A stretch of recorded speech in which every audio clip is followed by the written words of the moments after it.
I moved to a quiet suburban neighborhood a few months ago. I was 32 and ready for a change. Living alone felt nice after years of sharing space. The old houses and tall trees gave me a sense of peace, or so I thought. One night, after settling in nicely, I was ready for sleep. Then I heard a tapping at my bedroom window. At first, I thought it was the wind. It was late, and I told myself to ignore it. But the tapping was strong and steady. I couldn't shake it off. Eventually, I got up to look, but there was nothing outside. It felt uneasy, but I brushed it off. The next few nights were different. The tapping got louder, like it was trying to get my attention. I tried to convince myself it was just the old windows creaking. But then, I felt a strange sensation as if someone was watching me. I noticed a flickering light from the neighbor's house once in a while, but it always went dark when I looked closely. I shut off my lights, hoping to calm down. Late one night, I lay in bed when I heard muffled voices. I squinted toward the neighbor's house, but the windows were dark. The shadows behind the curtains felt wrong, like something was hiding. I listened hard, but the words didn't make sense. They sounded out of tune. My heart raced as I pulled the covers tighter around me, trying to shake off my worries. I went to the window for a better view of the street. Everything was silent and still, but that feeling of being watched never went away. I took a deep breath. Maybe it was just my imagination. A few nights later, the tapping moved to my front door. It was louder this time, a steady beat against the wood. My heart thumped as I sat up, thinking about who could be out there. I didn't have guests coming. Was it a prank? I felt anxious and scared. I gathered my courage and tiptoed to the door. Looking through the peephole, I saw nothing. A chill ran through me. I waited, holding my breath, but still, nothing. Just as I turned away, I heard a whisper right behind me. It sent a jolt of fear through me. I spun around, but the room was empty.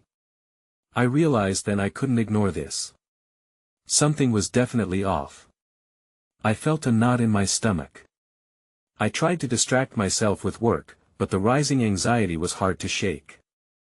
I felt pulled into uncertainty. That night, I lay in bed thinking about it all.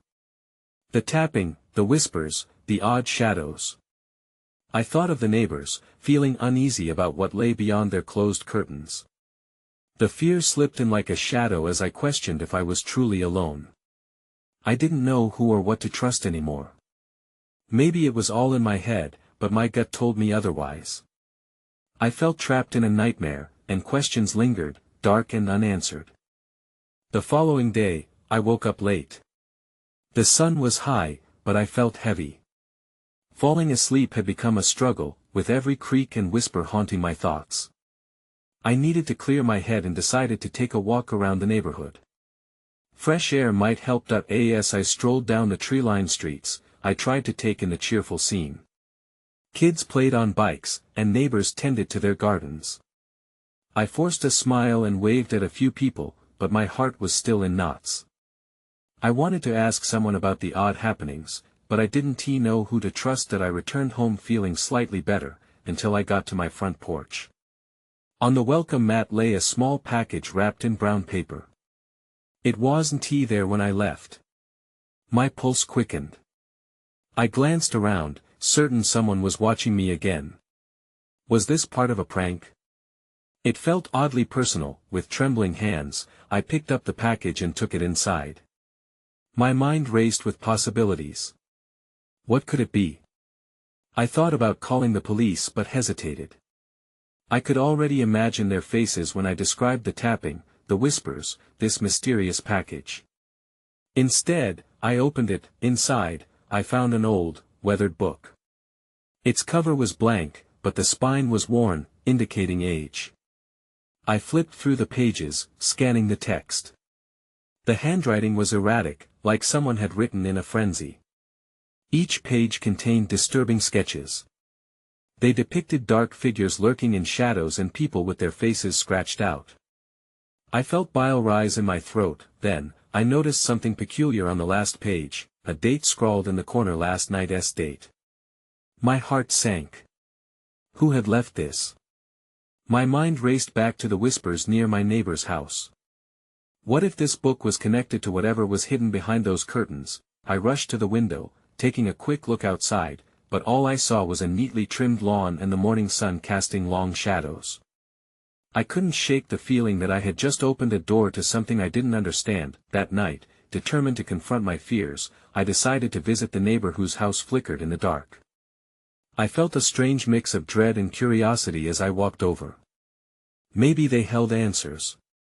Maybe they needed help too. When I rang the doorbell, I felt each second stretch into eternity. No one answered, and a shiver ran down my spine. I turned to leave when I heard a soft sound behind me. It was a familiar tapping, this time coming from the neighbor's window. My breath caught. I looked up, and there, behind the glass, stood a figure for just a moment before moving away. I stepped back. My heart raced. That image replayed in my mind, the figure, the whispers, the book. A heavy dread settled in. I needed to know more, but could I handle what I might find? Then everything went dark. The streetlight flickered out, and I was stranded in the shadows. I stood there, engulfed by darkness. My heart pounded in my chest, and I felt a chill creep over my skin. With no light to guide me, I struggled to find my footing, a sense of dread wrapping around me like a suffocating fog. I told myself to be brave, but fear clawed at my insides. Then, breaking the silence, I heard it again, the faint tapping from the neighbor's window. It was rhythmic and almost deliberate. I hesitated but felt an overwhelming pull to stay and listen. The sound was undeniable, each tap resonating through the stillness of the night. Was someone inside? Or was it simply my imagination running wild? Just as I was about to turn and flee, a flicker of light caught my eye. A soft glow emerged from the side of the house, barely breaking through the shadows. Hesitant, but compelled by curiosity, I edged closer, the tap-tap fading as I approached the window. Peering inside, I saw nothing but darkness. The curtains were drawn tight, preventing any view of what lay beyond. My breathing quickened, and I moved to the front door, almost instinctively knocking. But I felt the urge to run. I was teetering on the edge of some unspoken boundary, and I was terrified of what lay on the other side. Suddenly, the door swung open without a sound. My heart dropped. The figure I had seen before stood in the doorway, backlit by the faint glow from the house behind them. I couldn't make out their features, only the silhouette framed against the light. For a moment, neither of us moved. I felt exposed standing there, bearing my fear to a stranger. "Can I help you?" The voice was muffled as if the person stood behind a wall. I swallowed hard. My instincts screamed at me to leave, but something deeper held me in place. I had to know. "Did you leave a package at my house?" I blurted out, trying to sound calm. A brief flicker of confusion crossed their shadowed face before they took a step back, retreating into the darkness of their home. "You shouldn't have come here," they whispered, voice tremulous. Before I could respond, the door slammed shut. Startled, I stumbled back, my heart racing again. This wasn't just an odd encounter, I realized I was caught in something sinister. That's when I noticed it, a glimmer on the ground. I bent down to pick up a small object. It was a key, worn and old like the book I had received. My skin prickled. Had it been dropped by the neighbor? Was it meant for their house? As I stood there grasping the key, I felt a sudden rush of air behind me. Fear surged through me. Someone was out there, and they were not just watching. Panic rose as I spun around, ready to confront whatever followed me into the night. Instead, I found myself face to face with a figure, cloaked in darkness, just outside the radius of the flickering streetlight. I took a step back, the key slipping from my fingers, clattering on the ground. "Who are you?"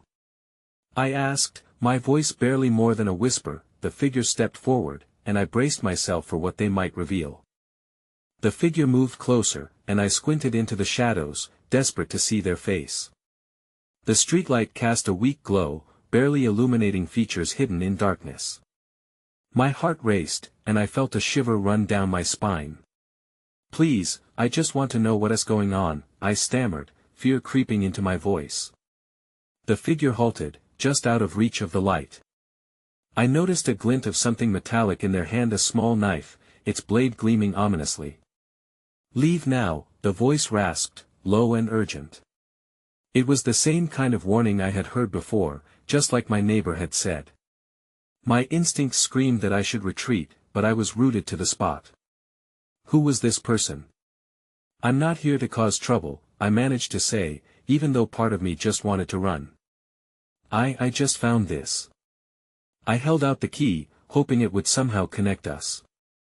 The figure's eyes flickered to the key, then back at me, and for a moment, I sensed a shift in the tension, then everything changed. A loud crash echoed from the direction of my own house, shattering the moment.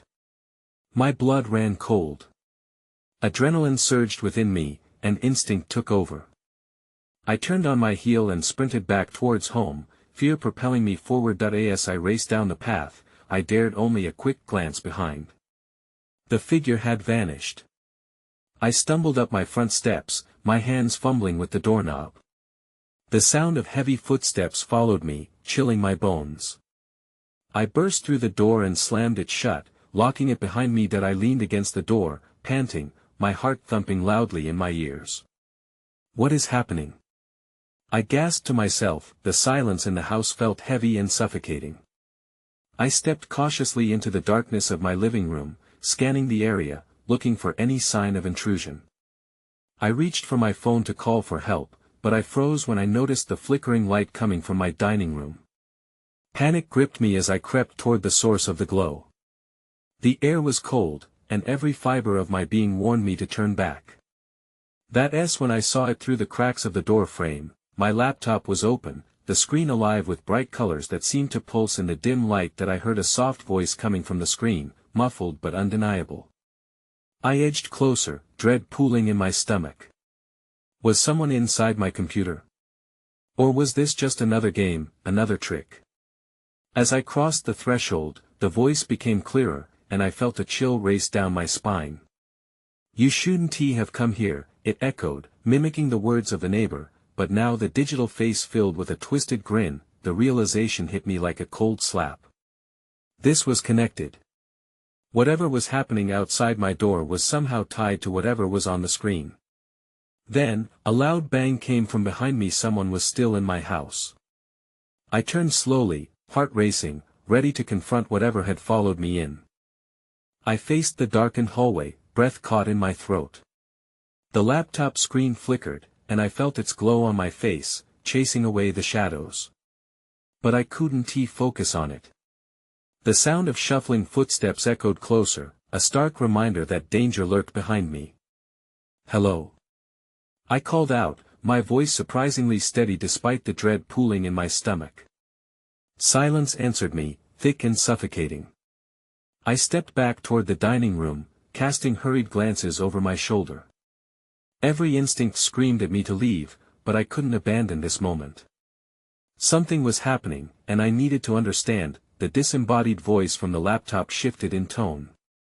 "You shouldn't have interfered," it echoed, now sharper, more pronounced.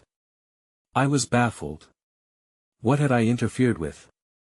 My chest tightened as I felt a presence looming behind me, almost like a shadow waiting to strike. "Who is there?" I shouted, panic rising.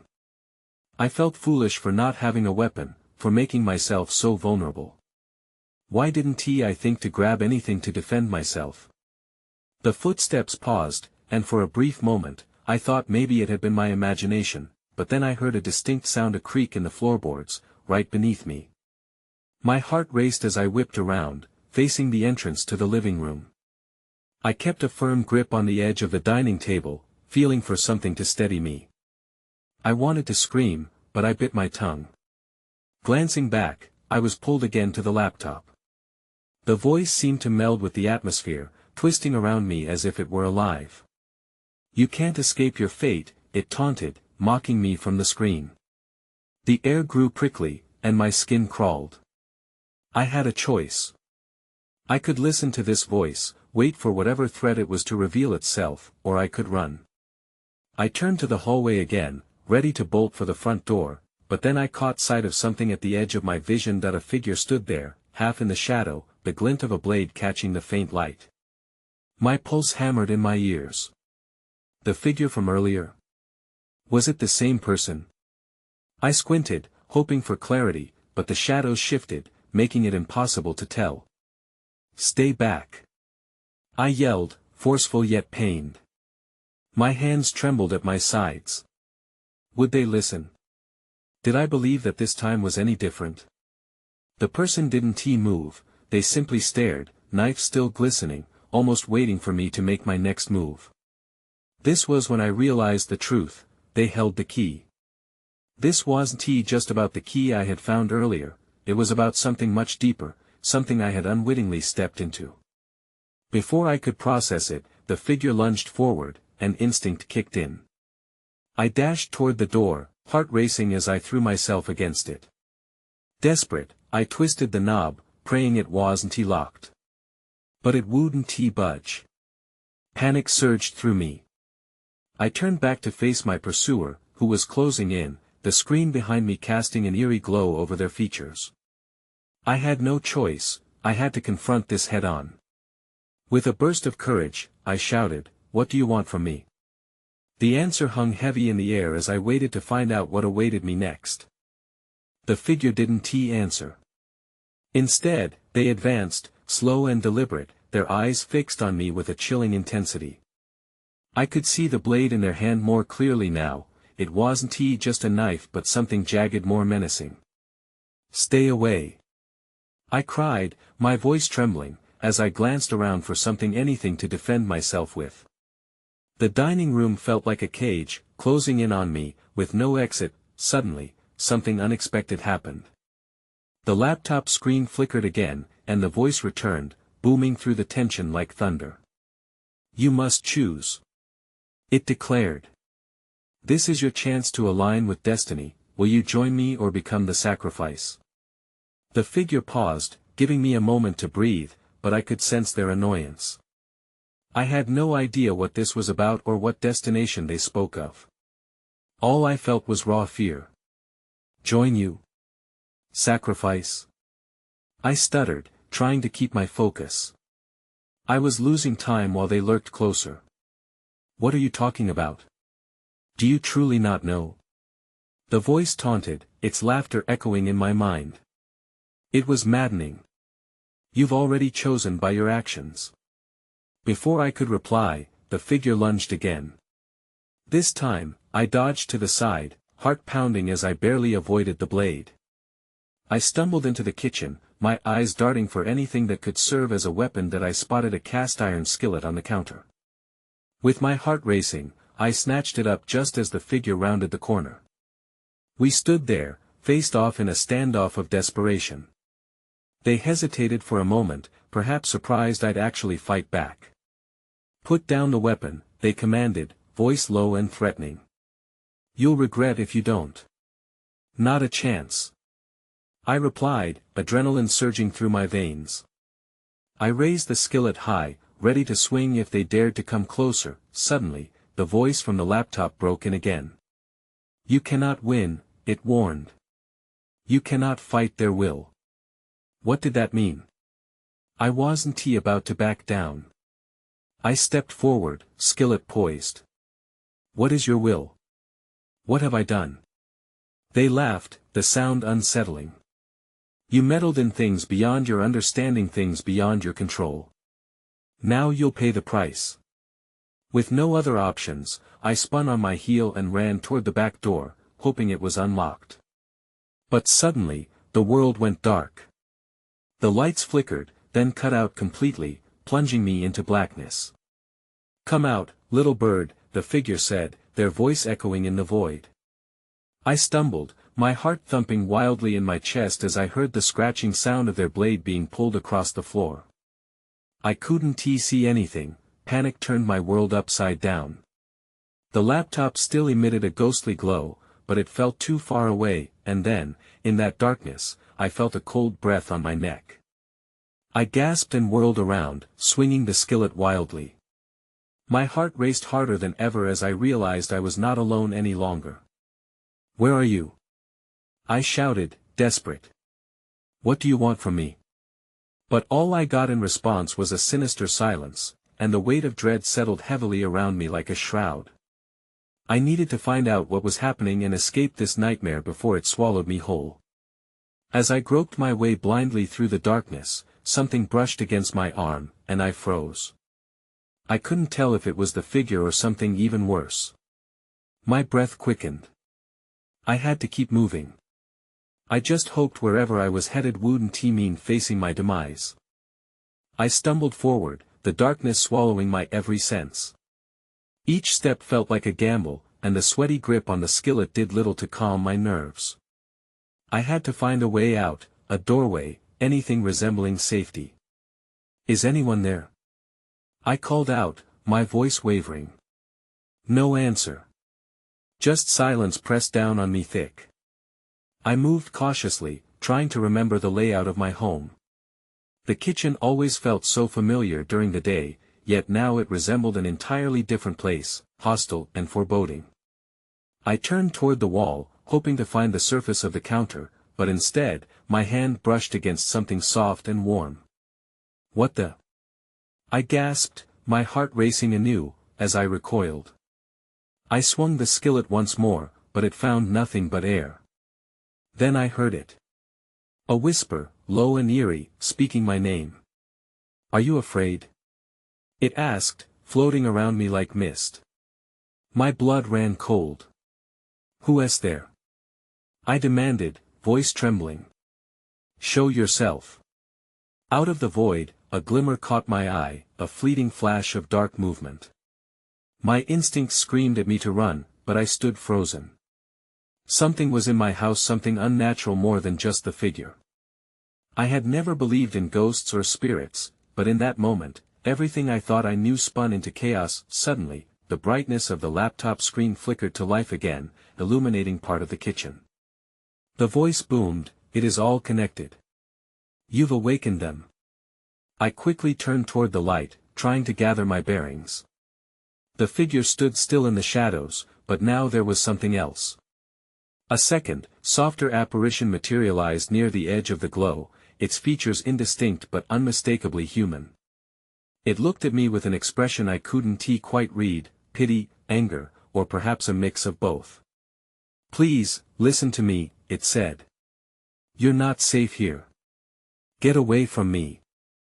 I screamed, pointing the skillet toward the new presence. I was switching targets left and right now, trapped between terror and confusion. My heart raced, every instinct telling me to protect myself, yet I had no idea who was friend or foe.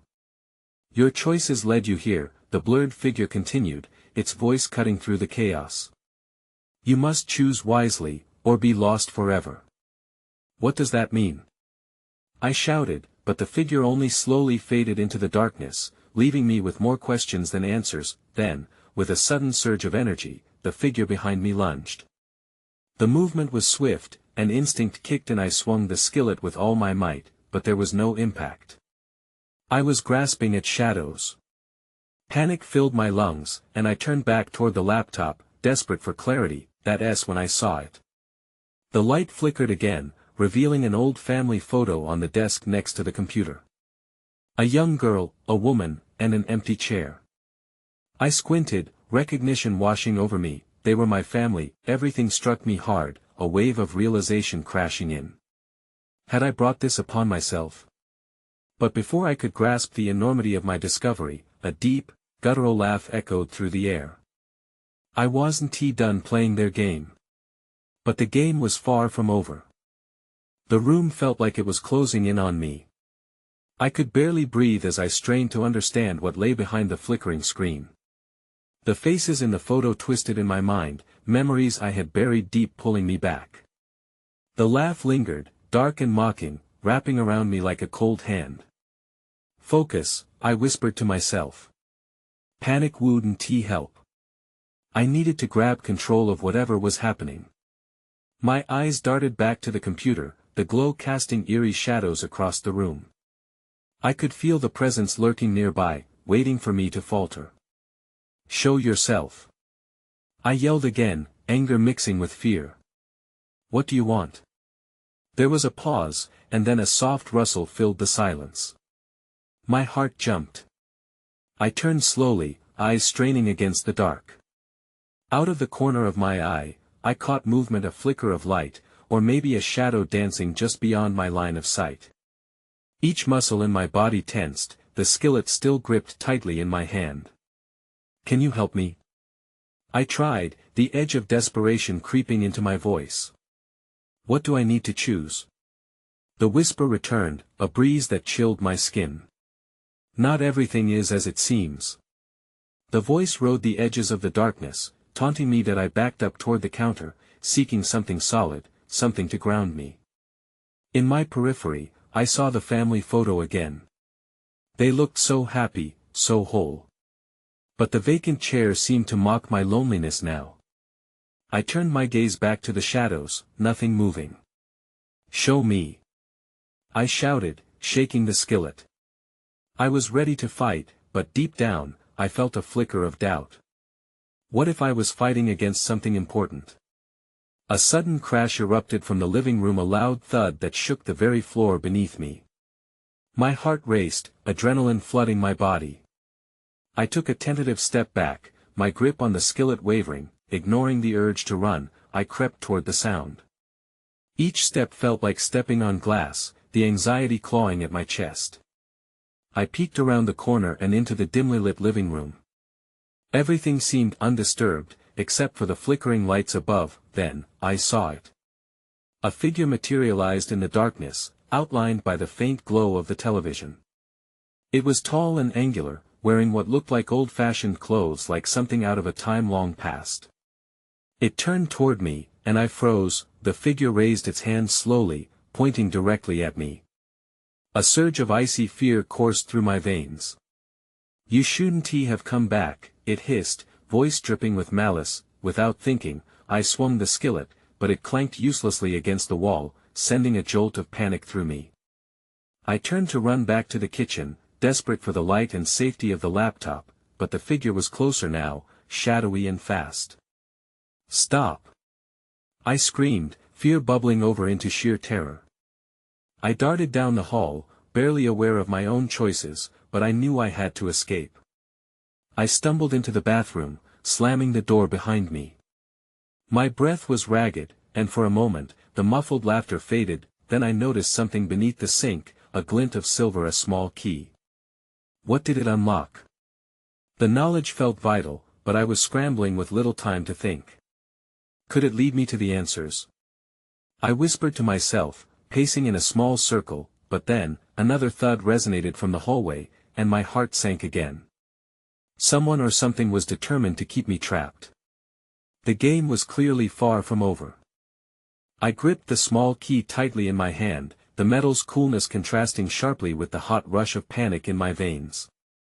The sound of footsteps echoed faintly from the hallway, each thud closer than the last. My heart raced as I pressed myself against the bathroom door, listening hard to the unsettling silence that followed. Finally, taking a deep breath, I risked a glance through the bathroom window. It was dark outside, the moon barely cut through the heavy clouds. I thought about escaping through the window, but the thought of being outside alone in the night filled me with dread.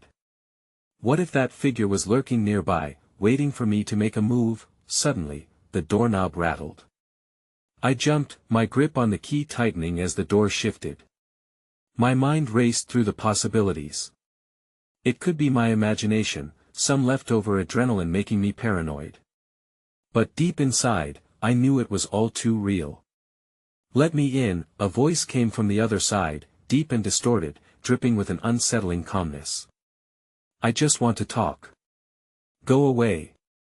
I shouted back, every word laced with fear and defiance. The doorknob rattled again, but the voice switched tactics. You're in danger. You should trust me. The words slithered through the gap in the door, chilling me to the bone.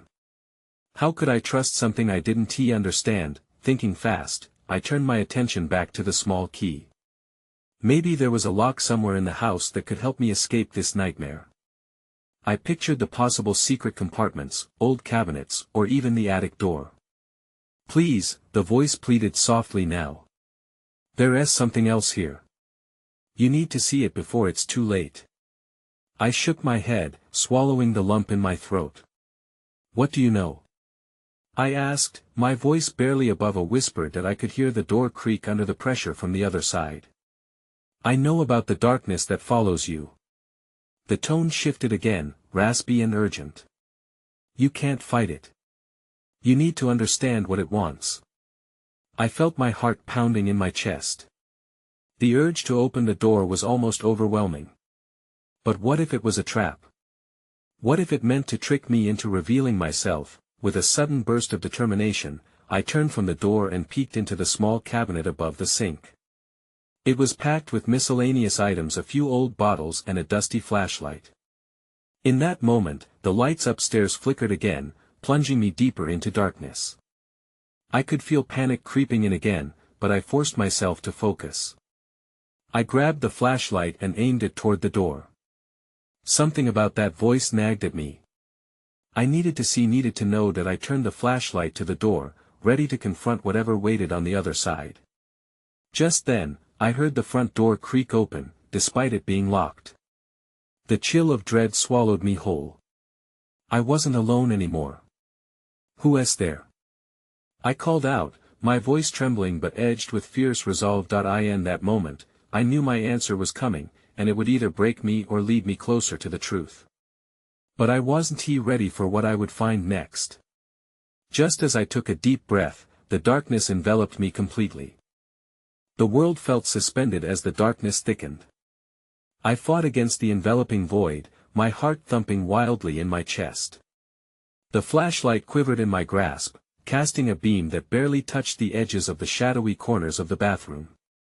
Taking a deep breath, I inched closer to the door, eager to confront whatever entity had breached my sanctuary.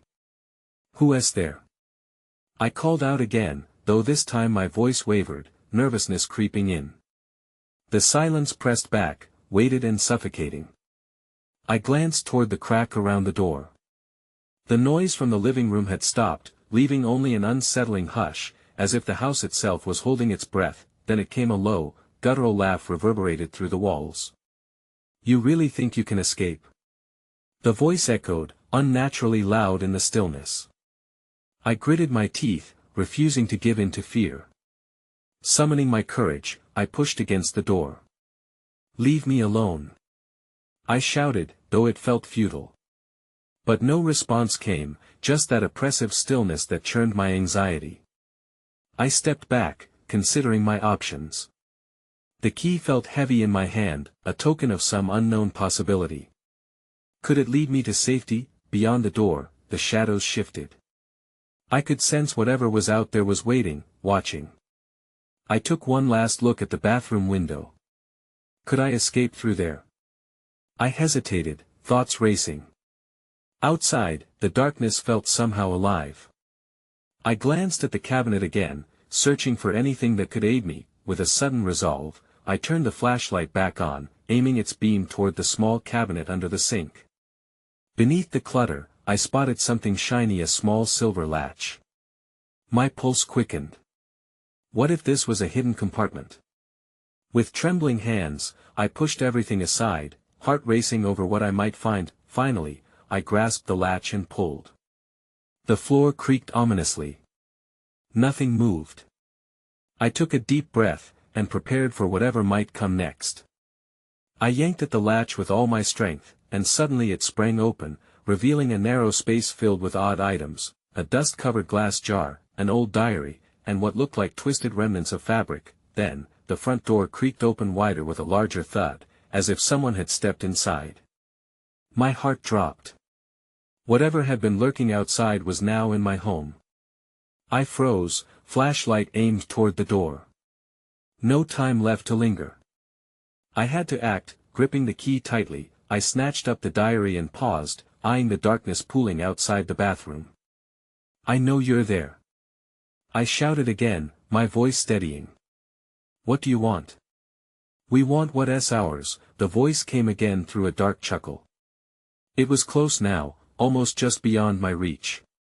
The presence felt tangible, suffocating, crawling beneath my skin. Driven by instinct, I rushed towards the hall with the flashlight leading the way. The beam cut through the dark only slightly further than my hand. My cluttered living room loomed ahead, eerily familiar yet transformed by shadows and dread. Were they watching? I could almost feel their presence encircling me. As my foot grazed the threshold into the living room, I felt a cold breath wash over me again, and that laugh thick and poisonous echoed off the walls. I aimed the flashlight toward the corner where the figure stood, waiting patiently as if it had all the time in the world. I raised the key in front of me, determination surging. "If you want this, you'll have to take it." I shouted. Suddenly, the figure lunged. I recoiled but didn't retreat as I spun on my heels, blinding the entity with the flash of the light. To my shock, the darkness shifted, warping and churning like a living thing. I started toward the dining room, the irony of the situation hitting me. They had warned me, yet here I was at the mercy of an unseen shadow. The gaping hallway seemed to stretch infinitely, and I dashed forward, feeling like prey in a twisted game. As I moved, I heard the familiar tinkling of whispers, overlapping yet indistinct. They clawed at my sanity, taunting me. "Choose, choose." They echoed, a sinister chorus steering me further from clarity. Suddenly, the diary slipped from my hand and slid across the floor, coming to rest at the edge of the dining room. Temptation bubbled inside me. It was a piece of the puzzle. I hesitated for a moment, the looming presence behind me urging me to flee, yet something in me longed to know more. Against all instincts, I bent down and grasped the diary, fumbling to flip it open. The pages were filled with hasty writing and sketches of dread scratches resembling the faces from the book I had received. A name stood out, Clara. She was the girl in the photo, a ghost weaving through the pages of a haunted story. "Clara!" I called out, all at once desperate and searching. When nothing answered, I forced myself to flip through the entries. Each line unveiled snippets of a tragedy, of a life lost, of choices made that spiraled into despair. Clara had been trapped just like me, ensnared by the shadows surrounding her, by the same darkness that stalked me. Now that I looked up, realizing the figure was closing in, and the laughter echoed menacingly. The key still gripped tightly in my palm, I turned to face the looming shadow behind me. "Leave her alone," I cried, personifying my strength as Clara's memory pulsated through me, and in that instant, the air shifted. A gust of wind swept through the living room, swirling around me, lifting the shadows like a veil. Then it happened. Everything began to unravel. The whispers became a roar, a cacophony demanding acknowledgement, yet I held the key. It was my choice. That I lunged forward, aiming for the front door, heart pounding louder than anything else. Rushing towards escape, I turned the key in the lock and flung the door wide open, filled with raw instinct. That as I stepped into the open air, the laughter ceased. The darkness behind me shrank, as if held back by a fragile barrier. I glanced back at the house. The shadows ripped apart, flickering like a dying flame, and then I ran, not looking back. Later, as I stood on the sidewalk, adrenaline singing through my veins, I couldn't help but wonder if I had truly escaped or if I had simply crossed into a different kind of darkness. But as I turned to see my neighborhood bathed in the soft light of dawn, I took a deep breath, embracing the lingering uncertainty. Some questions would always remain. I didn't look back as I walked away, but that house and all its whispers still lingered in my mind. I knew I could never return, never uncover every secret it held. Sometimes it was better for things to stay hidden, intertwined between the lines of past and present, haunting yet unresolved. And sometimes, shadows didn't disappear, they merely waited, for another chance to rise.